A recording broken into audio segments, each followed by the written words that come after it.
Welcome to the Ageless Woman podcast, where modern science meets timeless self-care for limitless vitality. I'm Dr. Cindy Groh, a board-certified nurse practitioner and the founder of My Venus Club.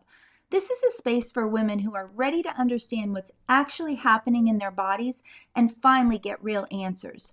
If you've been told your labs are normal, that this is just a part of aging, or that you just need to try harder, and if you've sat through those 15-minute appointments left with just another prescription to manage symptoms, or maybe feel like you've lost a part of yourself, you're in the right place. Before we begin, just a quick note. This podcast is for educational and informational purposes only and is not intended to replace personalized medical advice, diagnosis, or treatment. Always consult with your healthcare provider regarding your individual health needs. Here we go deeper. We connect the dots between your hormones, your metabolism, your genetics, and your lifestyle, so you can stop guessing and start feeling like yourself again. So let's get started. Over the last few episodes, we've talked about what's happening inside your body, how aging actually works, and what influences it.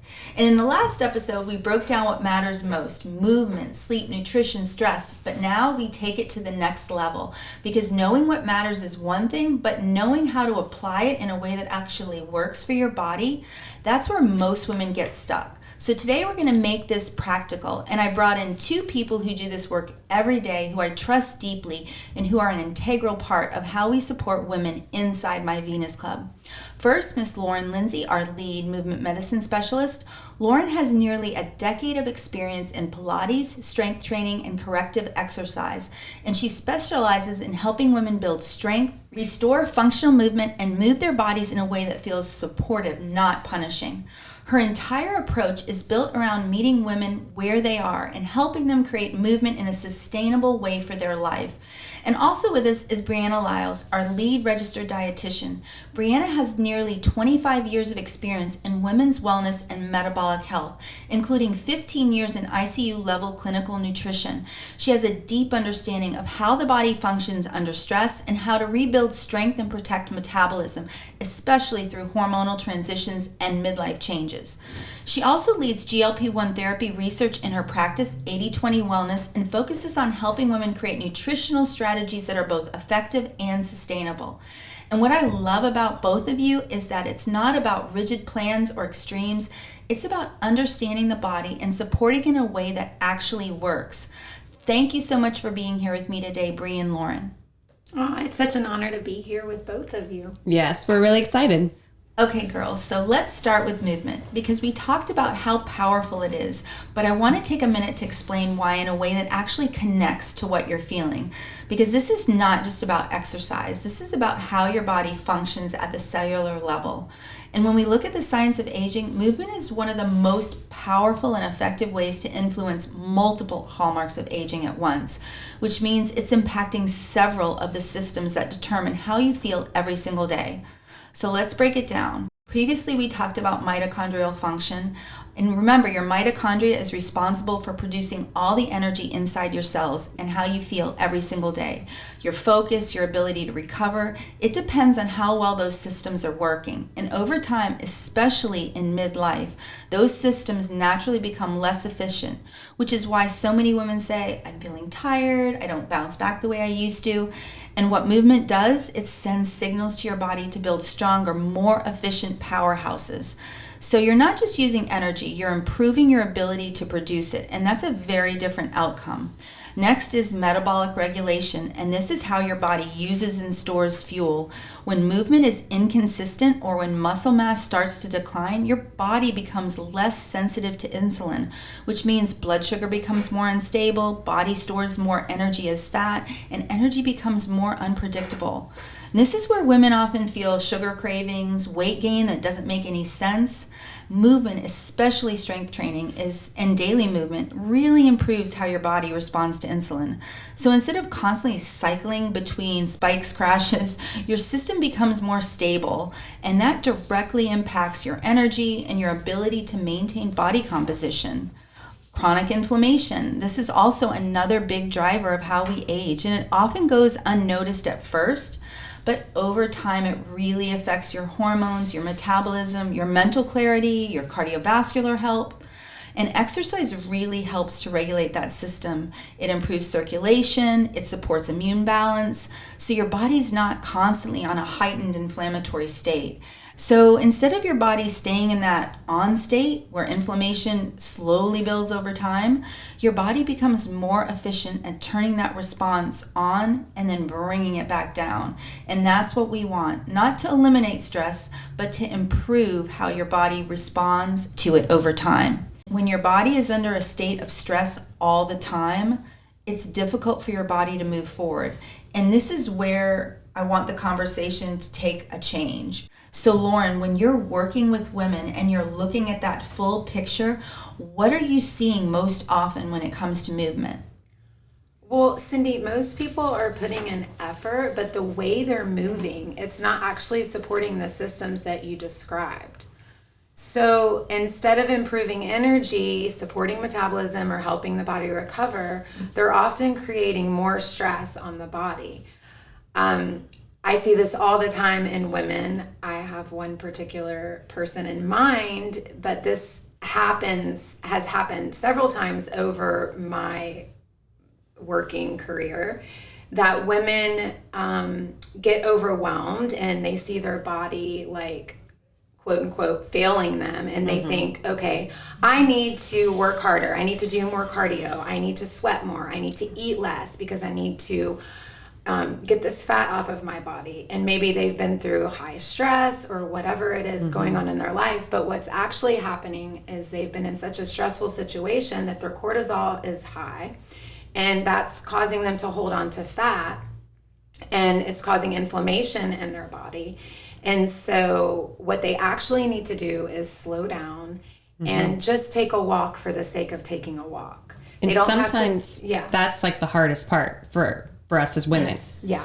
Because it's the slowing down. Like, we have been told for our whole adult lives that we have to do and multitask and be juggling like a lot of balls in the air at one time. And so I think a lot of times, and this, I feel like this goes for both of us, when we tell people that, it's really hard for women to accept that.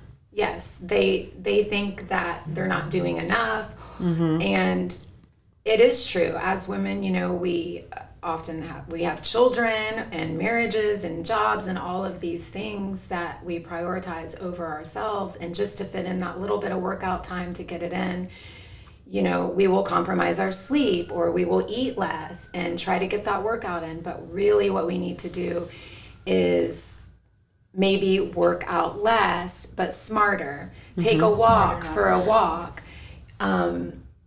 Make our movement more intentional and heal ourselves from the inside so that those cortisol levels can go down and the body can heal. It's not always about the number of calories that you burn. It doesn't matter what your watch says all the time. No, take the watch off.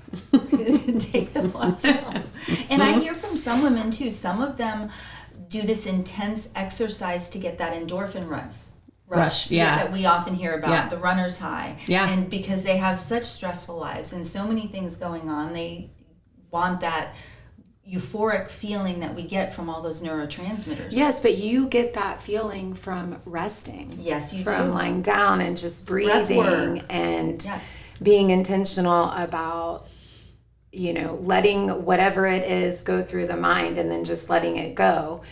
You know, you can sit in a restorative class for 30 to 40 minutes and leave with an even better feeling than you got from running. Absolutely. A much more peaceful feeling. Yes. So it just depends on what your goals are and where you are in life. So we start to ask the different questions, and that's where we ask, you know, what should I do? What does my body need right now? And if someone is feeling fatigued and they're not sleeping well, then we're seeing the signs of the high stress load. And that tells us their recovery system are already under pressure. And in that case, their movement prescription would be, you know, slowing down, enjoying your walk, all of the things I just stated. Adding more high intensity workouts, it's not going to improve the mitochondrial function or reduce inflammation. It's just going to keep them tired. So we have to shift the focus. We prioritize lower intensity movement like walking, to support metabolic stability and to reduce stress. We layer in the strength training carefully to begin rebuilding muscle. And this will directly support metabolism and insulin sensitivity. And remembering that muscle is one of the most powerful drivers of the metabolic health, and it helps your body use the sugar more efficiently. So when we stabilize the sugar, the blood sugar, that supports the energy over time. And then we look at recovery. Stronger, not skinnier. Yep. Yes. Yep. Because stronger will get you skinnier. Right. Yes, strength is key. But if the body doesn't have the capacity to recover, none of the systems improve. So that's when we include the mobility work, the restorative movement, and the breath. And that will help you regulate your nervous system. It will turn it from the constant on state.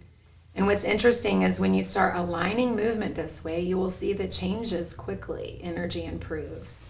Because the mitochondrial function is being supported, the blood sugar becomes more stable, the muscle is being used effectively. Inflammation starts to come down, and because the body isn't constantly being pushed beyond what it can recover from. This is where most women have that moment of realization. They don't need to do more. They need to do it smarter. They need to do what their body can actually respond to. Not with intensity, but alignment. Those are such important points, Lauren. Thanks. Well, I love the fact that you look at it as like an individual where, I mean, like with nutrition, we do that all the time. Like not one diet fits everybody, not one meal plan fits everybody. Everybody needs different nutrients. But I don't feel like exercise has always been looked at like that. So it's nice that you look at it like that. Like what is this individual going through personally? And then what is their prescription? Yes, for very that. important. Yeah. Yes, my work is, No one size fits all. I connect a lot with my clients or students. I work on a much deeper level than I would say the mainstream movement coach. Right. And I really connect to what they're going through in their life. And I think that it's important, and maybe we should start bridging the gap that way across the board. I agree. Yeah, Very because much it's so. all connected, and like that's one thing I feel like the history of medicine and health and fitness hasn't really looked at, that you might only look at food and exercise, and I feel like the focus is shifting more toward sleep and stress as well. So how did those affect how you metabolize things? How did those affect your workout? And if you had a poor night's sleep before, you're not going to want to get off the couch and go work out because you're tired. And then you get into this cycle of like, oh, I'm going to have, hot tamales for lunch. Because it's a lot about the mindset. I mean, if Mindset somebody's is in the key. mindset of, maybe their life has been really rough and they've never tried to have a healthy diet, or they've never done any kind of exercise program, you're going to treat that person with a different plan than you would treat a person that, has been strength training their whole life. They've always had clean diet. Like, their mindsets are going to be totally different. So I always take that into consideration based on like how I start them, what level. And I think that is where this work has missed the point. yeah. Absolutely. Yeah. It's something that we're lacking. And it's so important to pull it all together, mind-body connection, and then incorporating nutrition. Yeah. So we are what we eat. Yep. We are what we eat. And so what are you seeing, Bree, similar to what Lauren's just told us? So most of the women I work with are like post baby stage. So they're looking more a little bit like I'm having these symptoms of hormone changes, but being told that this is just a part of getting older and not really being able to like dive deeper into how their nutrition affects their strength, their balance, their fatigue, bloating, sleep, all of that. So it's one of those like what used to work for me whenever I was, 25 years old no longer works for me. And not to say that a 25-year-old doesn't need to focus on their nutrition either. But like I said, just most of the patients that I see are a little bit older. So this actually personal story, happened to me. I was so worried about turning 40.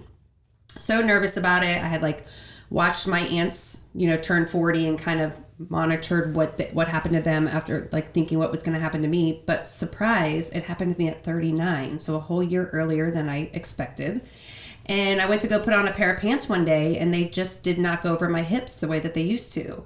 And I thought, what is going on with my body? My body is betraying me, and all hope is lost.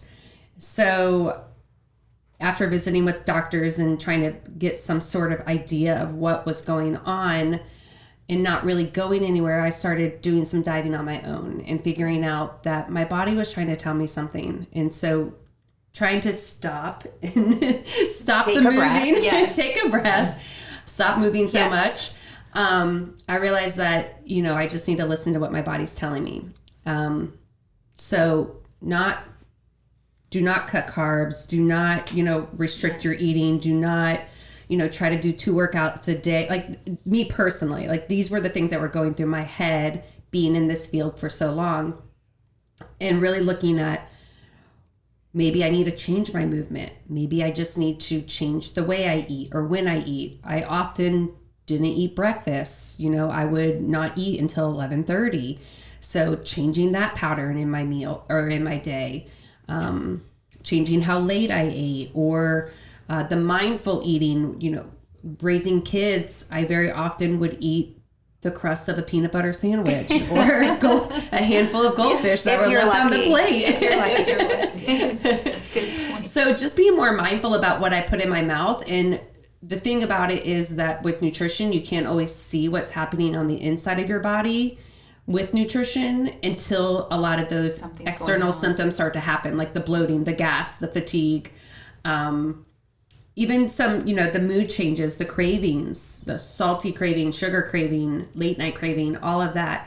So really trying to help women to see that their body is not failing them. There's nothing wrong with them. You just have to adapt to a new stage in what you're Yes. going through.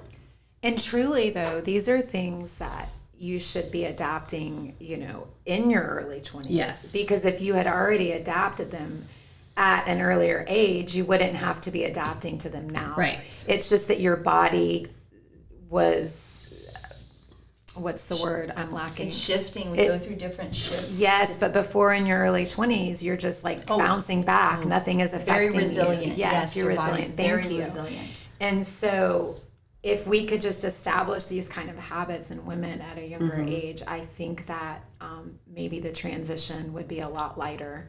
And the knowledge. Yes. Yes. Yeah, The knowledge knowledge is that power. this is going to happen to you too. Yes. Yes. You're not immune to hormone changes. And I talk about it with my daughter all the Those time. are I'm like, you important just conversations. wait. Yes. I think I don't remember having conversations like that with my mom. Because there weren't conversations. No, Like, it was no. such a scary topic.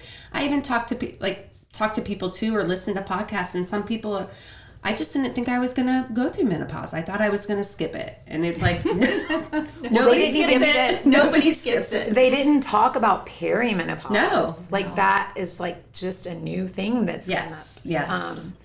So it's hitting always been women there. even more, like even younger. Yes. Right. So Well, and how the starts the in your shift in 30s. hormones affect inflammation, affect the way you digest And food. inflammation affects your hormones. Yep. So everything's interconnected. and if you're not practicing these habits at an early age, it's gonna maybe affect you sooner than later. Yeah. Because Yes. you don't have these habits established. It's very important. So, for instance, I have a young woman who is not quite 20 yet, and we got her results back from her genetic testing, and her one marker that looked really good is her hormone marker. Every other organ system showed her aging in her mid to late 20s, and this is a young girl that's not quite 20 yet. So even her heart, her lungs, musculoskeletal system, her bones, her metabolic system, all of that is showing that she's aging much more rapidly because of her lifestyle and habits. And when we're young, we don't think about those things. We just don't right. oftentimes. But they can be reversed, right? 100% Yeah. reverse. These are, you get this information, and yes, you make changes, and these are things that we can reverse and correct very easily. I'm curious, what's her movement plan? So I'm just starting to work with this woman. So this hopefully will be someone you will see soon, Lauren. But so she does exercise. She goes to a gym. But what she's doing on a regular basis in consistency is key with all of this. It's not about perfection, it's about consistency. So this is someone that's definitely going to need some adjustments, talk to about consistency. Obviously nutrition is a big one. I hate to say diet so much as I use nutrition all the time, because it really is nutrition, how we feed our body. And don't say the D word. Yes, we don't say the D word. So hopefully it's someone that you'll be seeing very soon. But is she lifting or running, or does she an athlete? So no, she's not an athlete. She does the basic, goes to the gym, does some of her weight machines, might do a few classes here and there.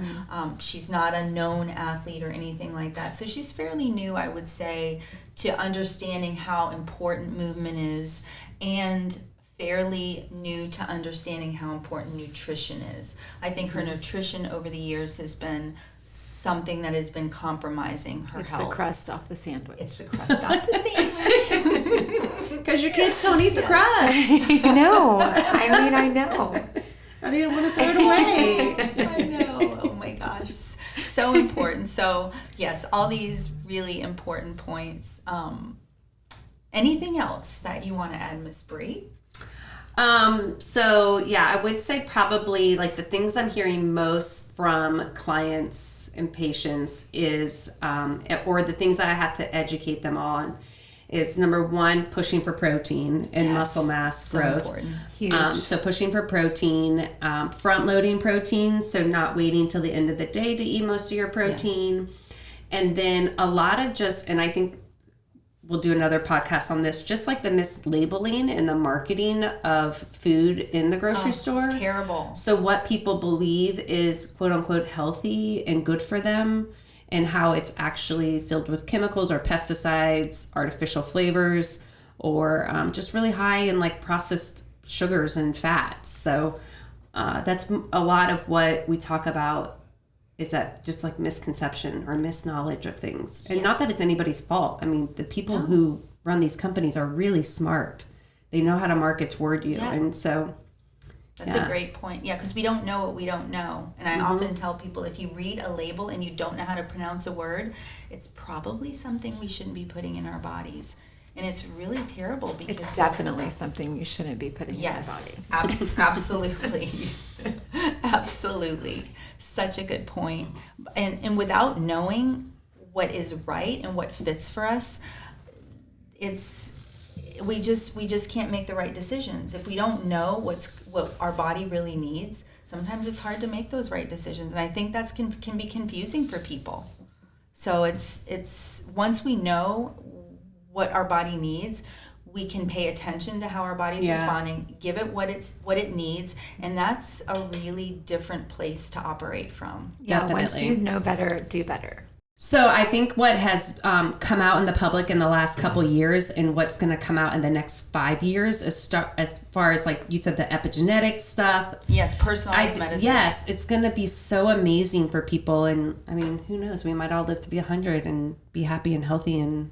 Wouldn't that be right? Skipping. Yeah. Yeah, so I tell people, yes, it's not about longevity. It's about health span. You want to live long, but you want to be healthy. Right. Who wants to live long and be sickly? Yeah, I think there's so much Quality. good stuff on the horizon that Very much so. like we're going to be able to, like you said, tell people about themselves, that their individual self, and give them personalized medicine. Yes. For give them. Give them good Medicine. And direction. by medicine, I don't mean medication Yes. or pharmaceuticals. There's a right place for medication. There's a right place for supplements. There's a right place for certain foods, exercise, like we've been talking about. But again, knowing what your body needs is really key. Right. And listening to your body, which is what we've been talking about. And every woman is different. There is no one size fits all. And not putting Band-Aids on things, which is what we do. Yes. It's very important. Fixing the source of the issue. Yes. And so when we look at patterns of what women are complaining about, the symptoms that they're talking about, how their body handles stress, how it recovers, how it adapts over time. When we look at tools like epigenetic testing, hormone testing, adrenal patterns, metabolic markers, gut health markers, which are so important, gut is key, gut health is key, we start to see a much clearer picture, not just what we should work on, but what is actually working. The labs tell us, the advanced testing tells us what we need to do. And that really changes everything, because now we're not guessing anymore, like what we were talking about. We're adjusting, we're fine tuning, whether it's movement, whether it's nutrition. We're supporting the body based on actually what it needs, not just assuming what it needs. And that's how we create real progress. And not by doing more, which we talked about, but by doing the right things and knowing that they're working.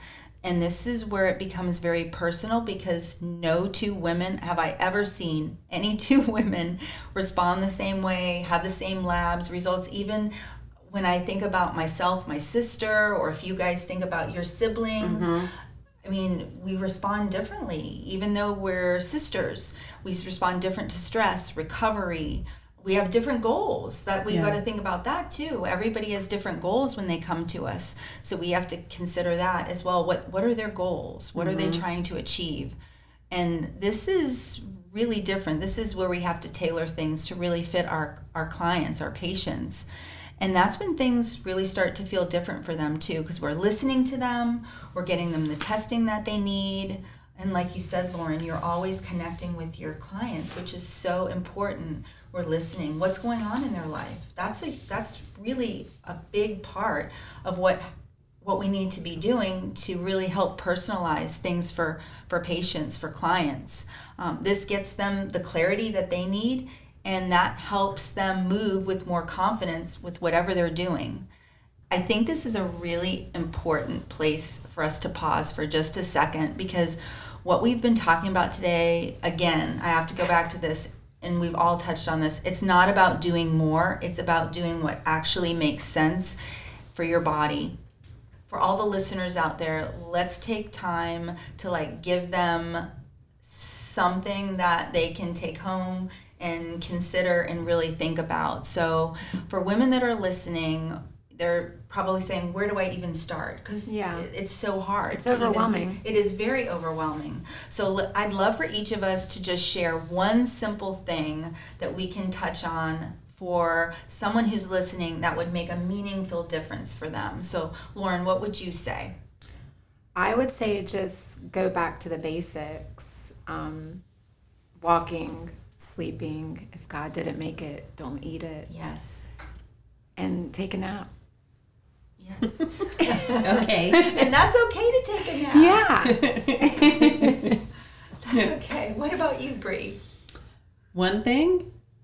I'm sorry, I shared 4. It doesn't have to be one thing. I would say never eat without eating a protein. Okay. So when you think about macronutrients, the thing I probably tell people the most, especially with weight loss and things like that, is never eat a carb by itself, never eat a fat by itself, always eat a protein with one of those other macronutrients. And this will help to stabilize your appetite, stabilize your blood sugar, slows digestion. Overall, you're just going to feel better if you eat protein every time you eat. Girls, those are really good points. For me, I think I have to talk about sleep. Sleep is critical. It is foundational. It is non-negotiable. It is something right up there with movement. You have to move your body every day.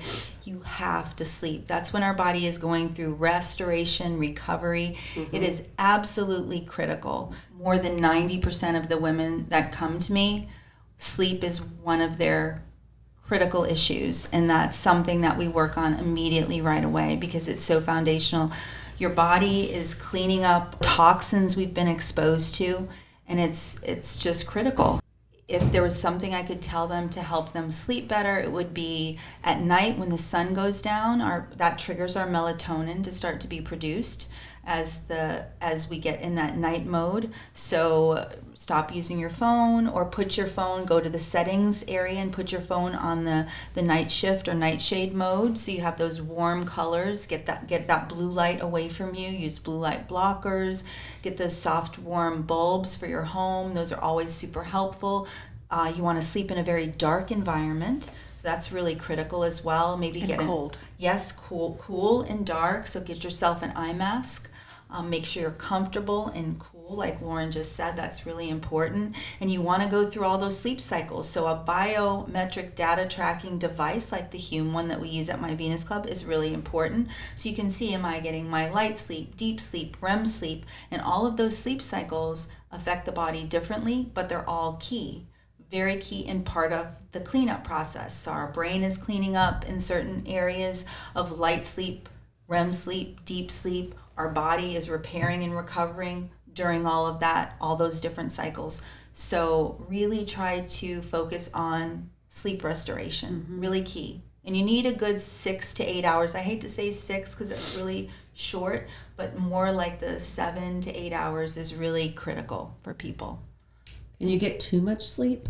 Sure, you can get too much sleep. Yeah, you can. Are you one of those sleepers? You like to get your 12 or 14 Actually, hours? no. I wish I could. But my body naturally wakes up at like 7:30. Oh, Yeah. that's good. Yeah. That's good. So I know as we continue to get more consistent with our sleep cycles, you'll notice that your body's automatically wake and your circadian rhythm kicks in. Your heart rate goes up. Our liver starts to give us a little bit of sugar output, and our heart rate, blood pressure, all of that, all those signals start to go on in our body, and we become consistent. Consistency is key. Yes. And often your sleep gets better when your movement gets better. Yes, it does. And when your nutrition And gets better, your sleep gets better. So it's really You don't important. have bloating or Yes. heartburn Yeah. Yes, all of that. So important. or cortisol spikes at 3 a.m. Yep. Yes, which I see a lot.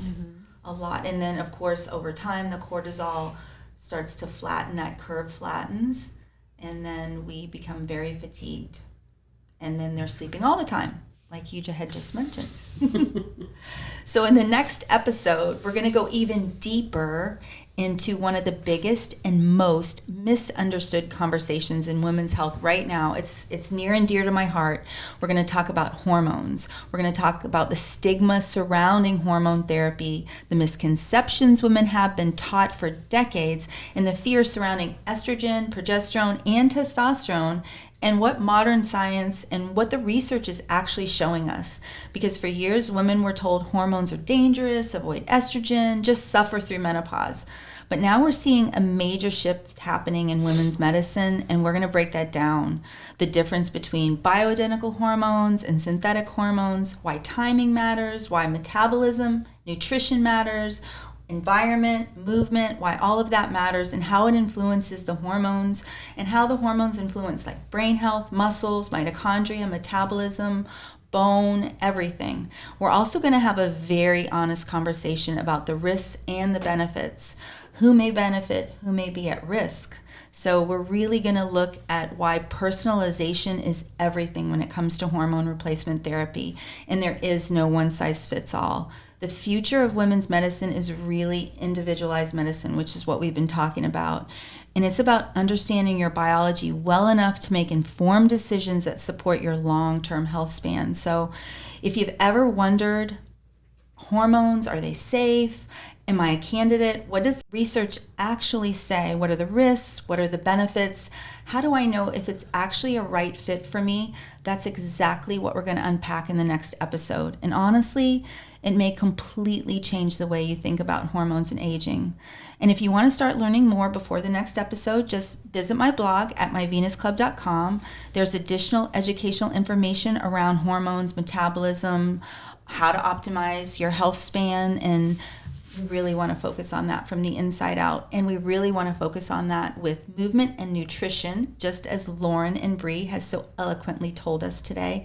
So thank you, Lauren and Bree, for being here with me today and for all you do to help so many women and men optimize their health span. I really appreciate you girls. I couldn't do this without you. Aw, You're welcome. I love you both. We love you. Thank you, everyone out there, for listening today. Be good to yourselves, and I'll see you in the next episode. Thank you for being here with me today. If this episode resonated with you, I invite you to share it with someone who may need to hear it also. And if you're ready to start understanding your body on a deeper level and getting the clarity you deserve, you can learn more about my Venus Club at myvenusclub.com. We offer a limited number of memberships for women who are ready to take a more personalized, in-depth approach to their health. So apply for a membership. There's no pressure, just an opportunity to start a different kind of conversation, one that focuses on you, your body, and what you truly need. Because once you understand your body, everything changes. I'll see you in the next episode.